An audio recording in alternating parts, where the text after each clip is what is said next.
Hi, this is Getting Real with Hillary, and I have been doing a couple of videos on staying empowered during the corona crisis, and so people have said they were helpful, so I'm doing another one. Every day I'm looking for ways of staying positive, and if any of you have seen any of my other videos, you'll know that I am not positive by nature. I am negative and a worrier, and um, prone to panic. So I've decided to use my negativity to help others. Um, okay. And as you know, I get distracted by my wrinkles. So I'm looking at them. So let's get beyond that. Okay. So here's what my daughter called me last night and she was quite panicked. She was worried and everything. And I said, okay, just watch what you're concluding. That's what I was talking about yesterday is, we know a few things, we don't know very much. It's an uncertain time, but when you conclude something, like she was concluding, she's up in New Hampshire, that we in Connecticut are in danger, and she was worried and nervous and panicking. And I said, "Okay, what did you conclude?" And so she's like, "Okay, okay." That was helpful. So she got to calm down, and I said, just be present and watch your thoughts. And when you start getting nervous, just look and see if that's a fact or if that's just something you made up. So that was helpful for her. So I'm sharing it again.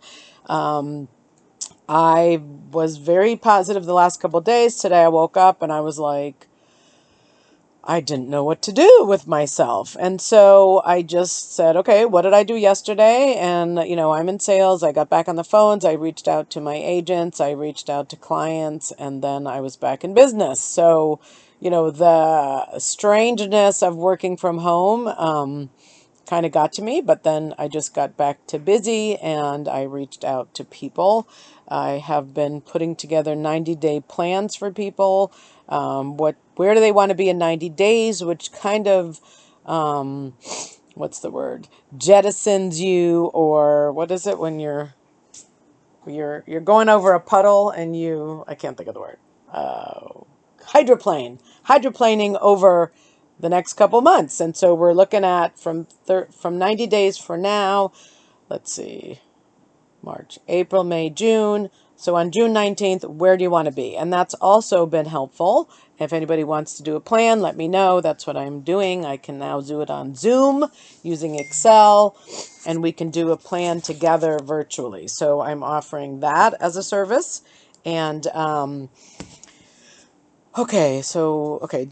don't constrict. I'm thinking like, oh my God, I'm not going to spend money. Things are bad. And I'm thinking of constricting. Now, I know back in the old days when I constricted and I was holding on to every penny, I had no energy flow with money.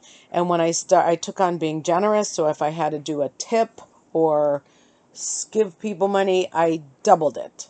And that increased the flow of money and energy to me, and I started making way more money. So I'm cautious to constrict and trying to hold out, if I need something, get it. I'm not saying go crazy. I'm just saying don't like constrict your energy. So that somehow worked for me.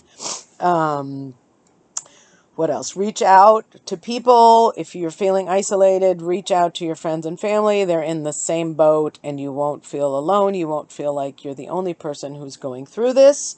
Um, I do have a friend who's a health provider. He can do it virtually, and he does have a way, if somebody does come down with the coronavirus, to really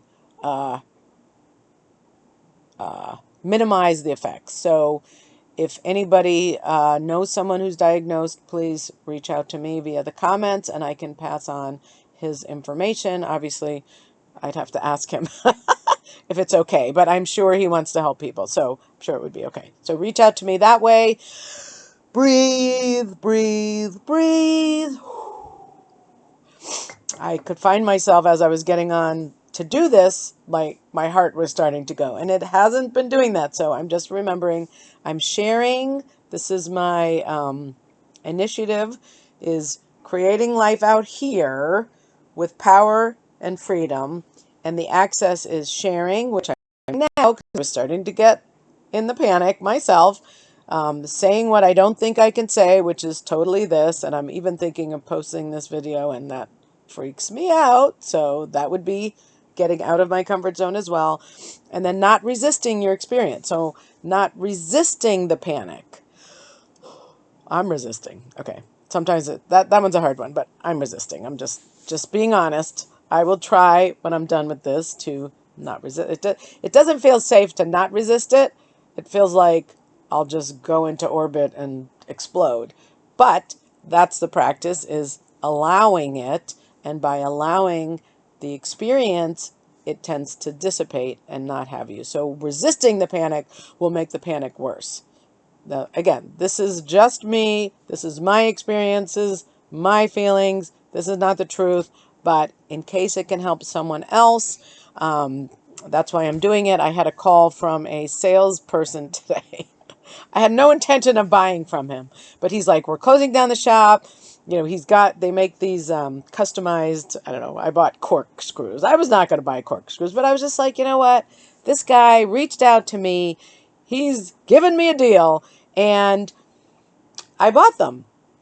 And then I sent him my yesterday's video. So I may send him another video. Thank you, Brian, for reaching out. I'm hoping your corkscrews, your customized corkscrews will, you know, expand my business. So I was inspired by it, and I admire that he was, here he is about to close his business, reaching out, trying to get rid of the last inventory. So God bless, Brian.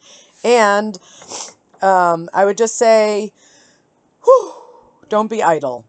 Because idleness, that's when my panic started. When I was like, I had a minute or two between stuff, like the panic started. So I'm still feeling it now. When I stop this, I'm going to either breathe or not resist it. I'm going to do something like that. I don't even know what it's from. I'm just here.